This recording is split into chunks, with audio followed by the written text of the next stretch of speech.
candy. Hi, this is Larry with Guys, Games, and Beer, and I'm with Travis. And Mel. And Michael Stevens from GummyMinis.com. So What was that again? GummyMinis.com. GummyMinis.com. we're here to ask him about his Gummy Goblins. Oh, Can you yes. Please No, tell us not about really. these Gummy Goblins. Oh, yes, definitely. So we've been making Gummy Goblins since 2019. We started making silicone molds, and then we moved on to some manufactured metallic molds that are going to be fitting into a large gummy machine. We'll be able to pump out 25 kilograms of Gummy Goblins per hour, or if our Kickstarter goes gangbusters, we'll be able to pump out 600 kilograms per hour. That's a lot of Gummy Who Goblins. doesn't want 600 So, kilograms? We were walking of through gummies. We were I walking like that through these in different booths non-metric, in the please. hall, and it's just like it definitely like stood out, and you're like, okay, they're gummies, and then your mind clicks. You're like, oh, gummy miniatures, like that's an excellent idea for your games. How did this all come to be? Well, so I was binge watching GM Tips one day, and I saw Satine Phoenix interviewing Matt Colville, and they were talking about how they used to use little, Fig Newtons or M&Ms if they didn't have minis. And then she said, "Oh, gummy minis," and Matt's like, "Well, yeah, we use gummy bears," and she's, "No, gummy minis," and they both just geeked out, and like she turned to the camera and said, "Somebody do that." And I'm like, I'm somebody that can do that. I'm going to do that. So I started looking it up, and like, there's no gummy minis, and I felt the world needed gummy minis. Yeah, I like. So you know what? I feel like we should try one. Oh, we're gonna get right to that. We're gonna. Let's Oh, try yeah, one. guys. We got others to go through. The big guy. Come on, Yeah, I want to try one of these. All right, we'll go ahead and kind of get the first test in. I got some more questions I want to find out about We this will stuff. We will. There's food We involved. have more gummies to go. He's so cute. Okay, Thank you. so you've kind of got a few different samples for us here. I do see that we've got some marked with a big fire symbol. And Oh, yes. Yeah, so we made some spicy ones. We have 5 different levels of spice. We have a jalapeno, a Thai pepper, habanero, we have ghost peppers, and we have Carolina Reapers. Oh, Jesus. Oh, shit. I gotta tell you, I messed up the order of mine. I saw that. And way to warn me. But Yes, it is entirely his fault and not yours for not paying attention, Larry. no, totally, no, it's totally on me.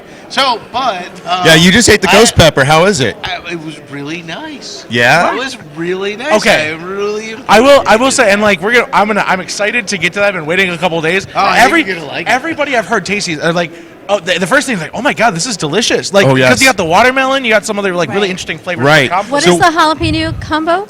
It's a lime. So we Lime actually and took and we jalapeno. made hot sauces that are actually delicious, and then we paired them with our normal flavors. So the jalapeno is paired with lime, and it starts off with the lime forward flavor, and then it turns into a jalapeno salsa with like tomatillo, onion, garlic. It's kind of savory. They're really good. So again, I'm taking it all in on each. I will say, like these are, again, you have the miniature part down. Like they're really detailed. They're like, quality miniatures. so Thank you. Thank you. how is the process of kind of like sculpting a mold to actually like turn this into a Okay, product? well, If you infuse some tequila into this lime jalapeno one, that would be so legit. That would I'm be sorry, What awesome. was your question, Travis? yeah, so the way we started was I knew I could take a 3D printed mini, and then I could take and make a silicone mold. And you have to use food safe silicone, so you can do that. And then that was nice, and it worked out really well, but there was a problem. I couldn't make enough silicone molds to keep up, so I had to go to a manufactured one that's metal. And then if you're going to do that, you might as well make sure it's going to fit in a machine that already is going to be depositing gummies for you. And cooling them down and ejecting them and all of that. Yeah, again, I will say again a lot of cool detail. Again, nice fresh fruit flavor. They're Yeah. too cute to eat. Yeah. All right, but eat them. I'm on board for these regular flavored ones, but I was particularly interested when he said there were spicy minis. Because you know how much I love to torture my friends. I don't know if many people know this on Guys, Games, and Beer, but there was definitely quite an old episode in Rob's basement where I fed the cast the sugar-free Haribo bears that are notorious Oh yes. for giving you gastrointestinal. I did not tell them I gave them the sugar-free gummy bears because I was an asshole when I was younger. So, but we got spicy minis here. So you said there were kind of different types of Right. peppers. So the two that we have right there, that's going to be the lime and jalapeno. I'm hopefully Which guessing that's is the green delicious. That's the green one, yes, Okay. and that's our most mild one. one. Okay, I'll go ahead and go with that I first. can Yeah. even handle that one. It was all right. Yeah, awesome. Yeah, even licking, you get a kind of bit of the pepper. Yeah, but you see what I'm saying? You get that lime flavor, and Really then it good. slowly turns Oh. into. Isn't it good? Wow. awesome. Okay, and like I love those kind of complicated flavors. Something a little sweet, little hot. That's phenomenal. I need a shot of tequila and then float a little Yeah, gummy seriously. right. Like, Yeah. oh my god, you you can do know? like either like a So cute. sugar and gummy bear rim. Yes. That'd be adorable. Yeah. You That one's not as hot, is it? it is not. It's And perfect. I gotta It's be good. honest, In all to be honesty. honest, both have a spice to them, and this is what I often complain about hot sauces in general. Sometimes they're so busy trying to be hot, they forget to be good. Yes. Yeah.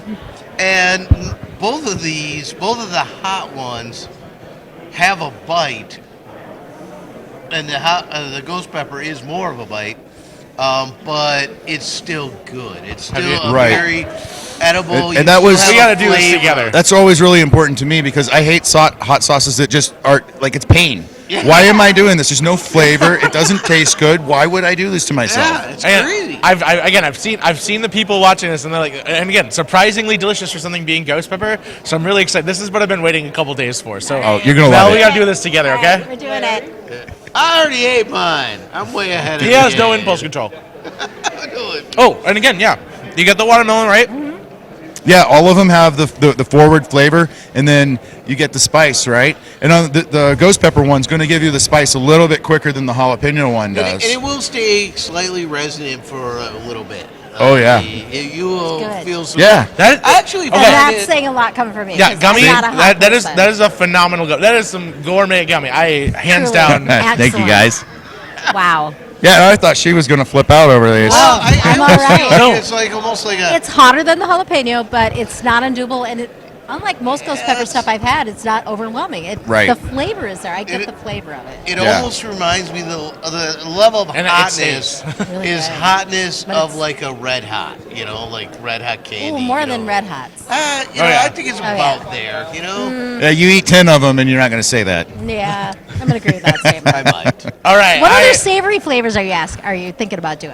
Anything Well, else? yeah, we have a lot of flavors that we want to experiment with. Mm-hmm. So we're down in Buda, Texas, and there's a lot of good barbecue down there. I was thinking Ah. maybe we could figure out how to do a barbecue one. Not a barbecue sauce, but a barbecue gummy. But I think it's smoky. okay. A Yes, smoky exactly. Flavor in the Smoky. gummy? Yeah. Ooh. And then we also were thinking about doing a pumpkin spice. Ooh. Get the Starbucks crowd. Hell yeah.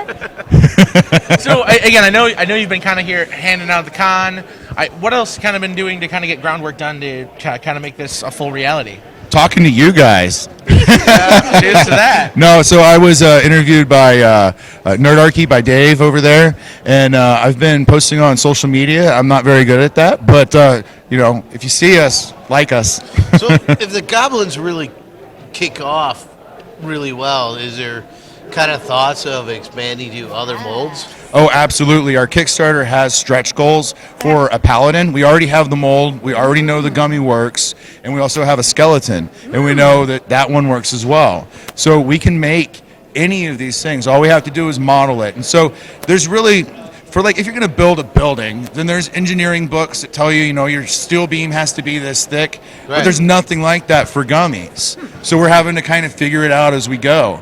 And we want to have a dragon. Like not just a Yeah. lump of gummy, dragon, like a big gummy bear, right? No, we want to have independent wings and horns and claws Nice. and legs, tail, and you can rip it off as you're fighting it, I right? truly thought there was I- a Gummies for Dummies book out there, but Well, if you find it, let me know. Apparently there isn't. Maybe I'll write it. So this Kickstarter is currently live, or you're working? Yes, it's currently live. We're about 72 or 76% funded right now, and we're Yeah, and it's ending on Halloween. I figure, Okay. goblins, candy, Sure, Halloween. Why not? Again, Cool. absolutely most wonderful. I mean, I will say for a snack, like it's nice to have something you can kind of snack on that has a flavor that stays in your tongue. Oh, Like, I right. Still, Agreed. Like I would not expect that. The most thing I really liked about having a pepper is like, okay, it's a little like you got a little sweet heat still on my tongue, even a couple minutes after eating. Like that's nice. Yeah, It's definitely. not something I've had from a lot of snacks. Yeah, So, and so we Really have good. we have regular flavors too, like your normal fruit flavors, but we also have cinnamon and we have marshmallow. Ooh. Yeah, ever had a marshmallow gummy? No, never I have. I can't I'm say probably that. the only person in the world that has. Oh. It's delicious, man. It was marshmallows. It was gummy. How can I go wrong? Right? Yeah.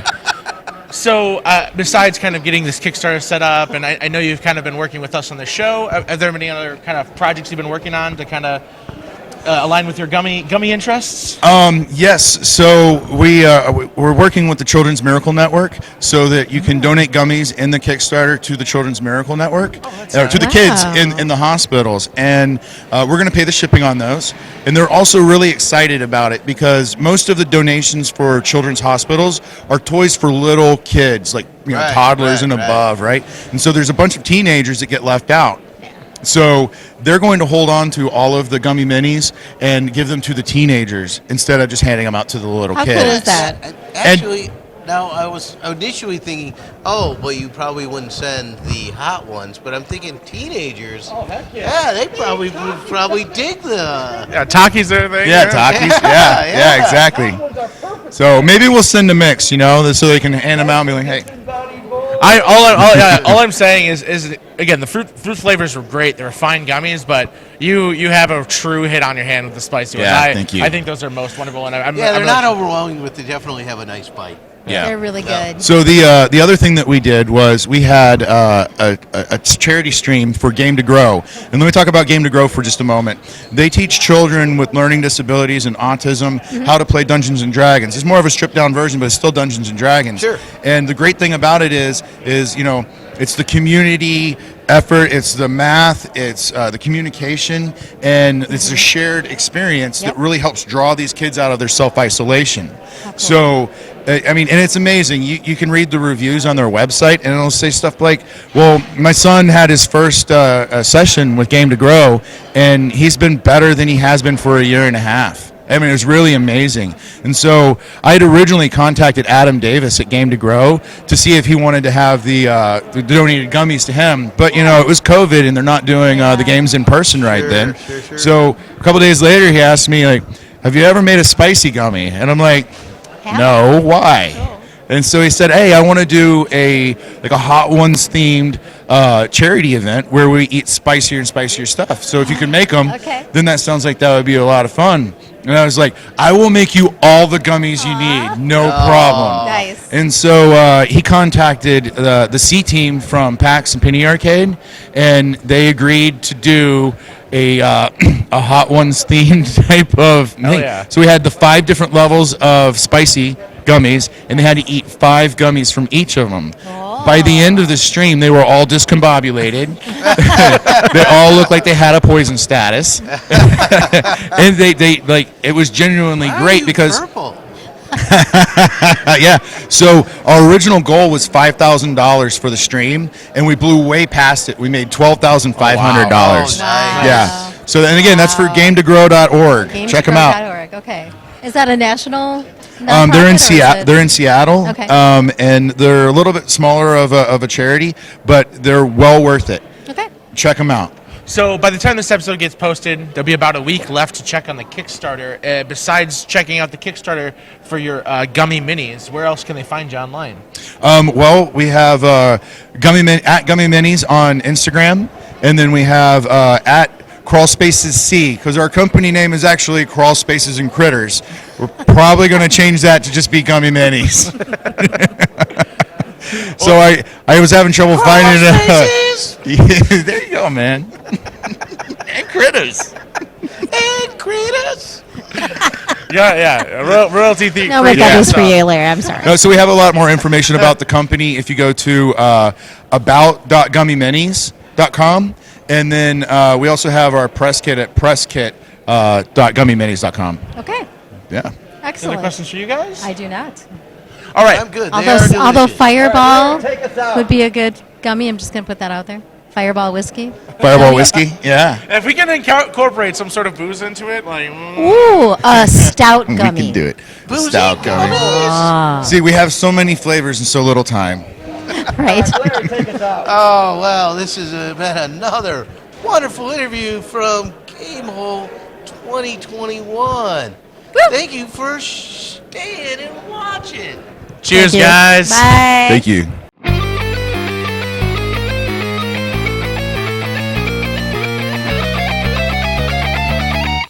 Guys, Games, and Beer. I am Brian the Baron with Guys, Games, and Beer, and we are here today with...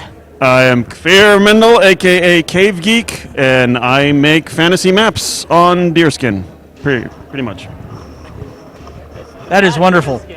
So, Maybe. right off the bat, you brought this incredible example of some of your work. Can you Hold that.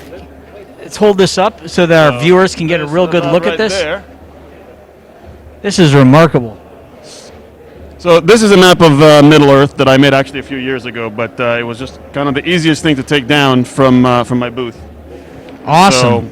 So, yeah, the maps are made. All of my maps are made, or other art. I sometimes do wildlife and stuff like that, but maps are the majority of what I do and what I'm known for. And give me that.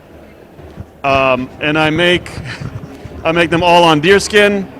It's all done by hand. The deerskin itself is all brain tanned buckskin. It's the original leather.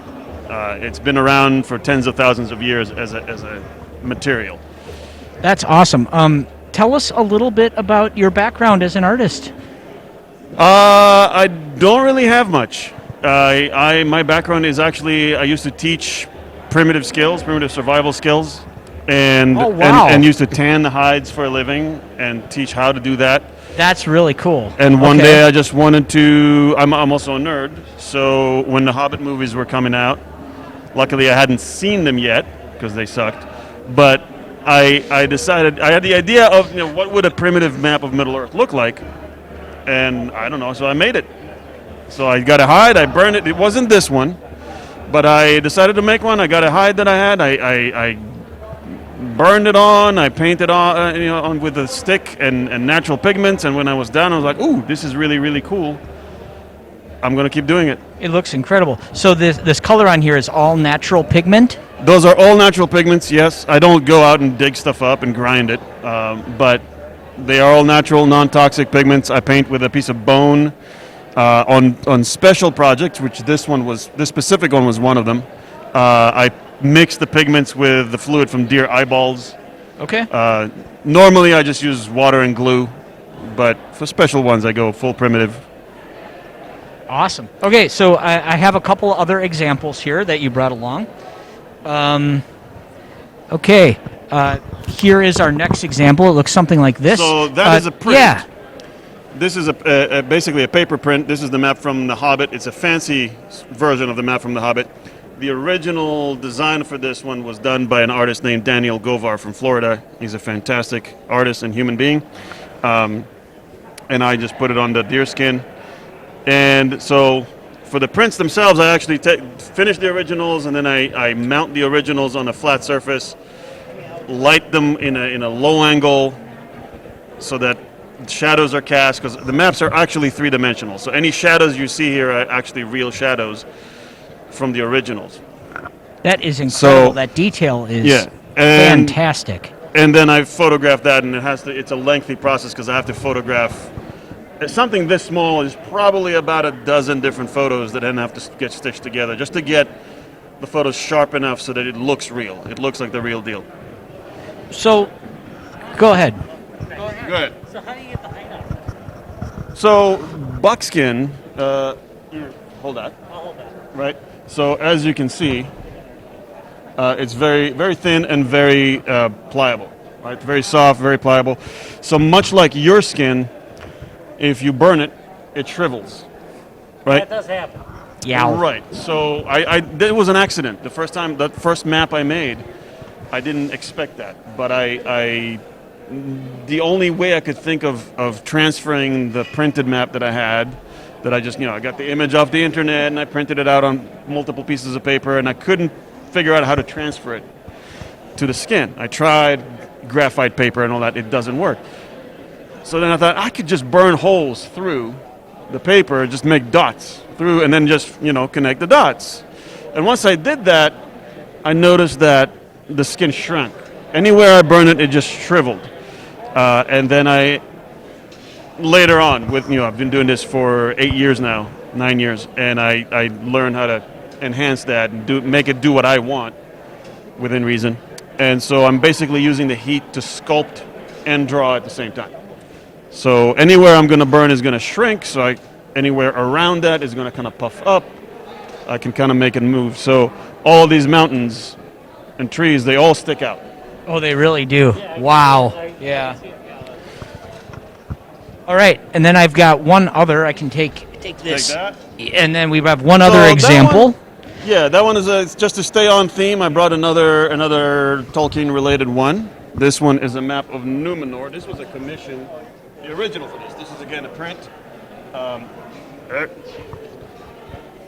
There you go. Now you get to hold it. Indeed. I don't know how close I have to have this to my face, but that'll work. That should work. Yeah. So this one, right there. Your cameraman is not paying attention. He doesn't give a shit. So this is a map of Numenor. There was a commission for a customer, so I do custom commissions all the time. There we go. That was a question I was going to ask. That's incredible. So this is a good example because I don't just like to make a map of a place. I want to make a map from that place. So when someone commissions me to make a map, whether it's from a fandom world that they love, or it's their own D&D world that they made, or it's an author that has their own fantasy novel, I ask them a couple of very simple questions. On the surface, they appear simple, which is who made this map, and for whom and why? For what purpose in that world? Yeah. And when you answer those questions, and a person sometimes can answer them in just like a half a paragraph, or they can write, pages of those. But that helps determine what the map is going to have on it, what it's going to look like, any aesthetics that might go along with it. So, for example, this one, the gentleman that commissioned this is a Tolkien scholar. He knows everything there is to know. So he came up with a whole short little story that this is a map that was made as a gift from Elrond to his brother Elros, who founded Numenor. And so there's a whole, up here in the top left corner, there's a dedication in Elvish that he wrote down. And it actually is from Elrond to Elros, speaking about their parents and all that. And all of this symbology around it is everything has a meaning. That is amazing. That is awesome. This compass is, we try to copy, I painted it by hand, but it's a copy of the Great Seal of Numenor that Tolkien drew. And on the wooden ring around it, you can't see it in the print, but around the outside of this wooden ring, we burnt, in Elvish, the poem that Aragorn sings in his coronation, but with lyrics changed to fit Numenor rather than Middle-earth. There's a whole bunch of different things in here that are different symbols and Easter eggs that you have to dig close to really find them. I love it. In even this map, you can see tiny, tiny beacons of Gondor on the peaks where they're supposed to be, right? That is incredible. So, I love that attention to detail. That is so cool. And the reason I love the Lord of the Rings stuff and the attention to detail, honestly, that all comes from the Lord of the Rings movies. Yeah. I remember watching many, many years ago when I watched the extended editions and then the DVD special features, and I saw all the stuff that Weta Workshops did on their props. And there was the suit of armor for King Theoden, and the actor was interviewed, Bernard Hill, I think. Okay, yeah. And he was telling the interviewer that on the inside of his armor, there were engravings of whatever, some sort of a prayer, Rohirrim prayer or something. No one's ever going to see it other than him wearing it. He knows that it's there, right? And he said having that kind of detail made him feel like a king when he wore that armor. And that always stuck with me. Details that no one can see unless they really, really, really look. But it makes you, it brings the piece to life. It makes it something from that world rather than just of it. The devil is in the details. The devil is Yeah. absolutely in the details. Yeah. If you can zoom in on this layer, like the sharp lines on this sailboat here are just So incredible. that sailboat is made out of multiple pieces of buckskin. Okay. The boat Oh, itself okay. is one. All right. Each sail is a separate one. Each mast is a separate one. The flag is a separate one. So it's Wow. it's basically all built out of tiny pieces of deerskin. Incredible. That is so cool. Cool. I will trade you back here. All right. I will take Scotch over. Is there anything else you would like our viewers to know about your craft or what you do or anything like that? Where can we find you on the internet? All right. First of all, you can find me at cavegeekart.com. That's my main website and my web store where you can buy prints. Can you say that one more time? CaveGeekArt.com. Cave is in caveman, geek is in geek, and art is in art. Thank you. There'll be a link down below. Yeah. Thank you. And you can buy prints, commission originals, things like that. I'm also on Twitch. I stream almost every day. Awesome. And I stream the art live. And I also do some gaming, but mostly I just do the art. Is that Cave Geek Art? Yeah, Cave as Geek well? Art on Twitch. Okay. And Cave Geek Art pretty much anywhere else. Twitter, Instagram, Facebook. If I can plug one other thing that I do. Absolutely, that please. has nothing to do with this. I'm assuming you all play D&D. Yeah. And otherwise, what the hell would you be doing here? So I am also the director of a project called Flavor Text Adventures, which is Flavor Text Adventures. Flavor Text Okay. Adventures, which is on Patreon, and it is a monster cookbook on how to cook monsters, all told from the point of view of a halfling chef named Alton Green, who specializes in cooking monsters. And every month we publish a chapter about a different monster where he tells a story, a short, entertaining story about an encounter with that monster. This month is ghosts. And then an actual real-life recipe that you can cook, designed by a chef, that you can cook at home for your gaming group. Okay, no With- offense. Disembodied voice from off the camera. Why didn't you lead with that? I am now. All I'm right. leaving that. You don't want to... Freaking brilliant. Yeah, that's pretty awesome. I mean, this is awesome, and that is But- equally awesome. So, yeah. A man of many talents. I'm just the director of an entire team. We have artists, we have the chef, we have a photographer, we have a writer. Your one-stop shop. So I'm not the whole thing. I'm just the idea guy, and I'm the cat herder. In all Okay. of it. Well, we need those and too. And the third part, so you have the story, the recipe, and the third part is the in-game content for D&D 5th edition of taking elements from the story and the recipe and bringing them into the game. So what happens when you eat a unicorn in-game? Weird things happen when you eat a unicorn. But sometimes we have magic items that came from the story. Sometimes we have NPCs, maps, different things every month. So go look for Flavor Text Adventures on Patreon. That is amazing. Anything else you'd like to add before we wrap this up? No, that's it. Anything from click you? subscribe for these guys and the thing. I don't know, is this going to be on YouTube? Guys, Games, and Beer. Yeah. Yeah. So whatever you need to do, follow these guys. Thank you. Yeah, Rob, you want to take... This is Brian the Baron with Guys, Games, and Beer on the third day of GameHole Con in Madison, Wisconsin. Why are you a Baron? It is, I will tell you about it in a minute, it is my stage name in the heavy metal band I'm in. Oh, So that explains the hair. thank you so much for joining us. Have a great rest of your weekend. Thank you. So, cheers.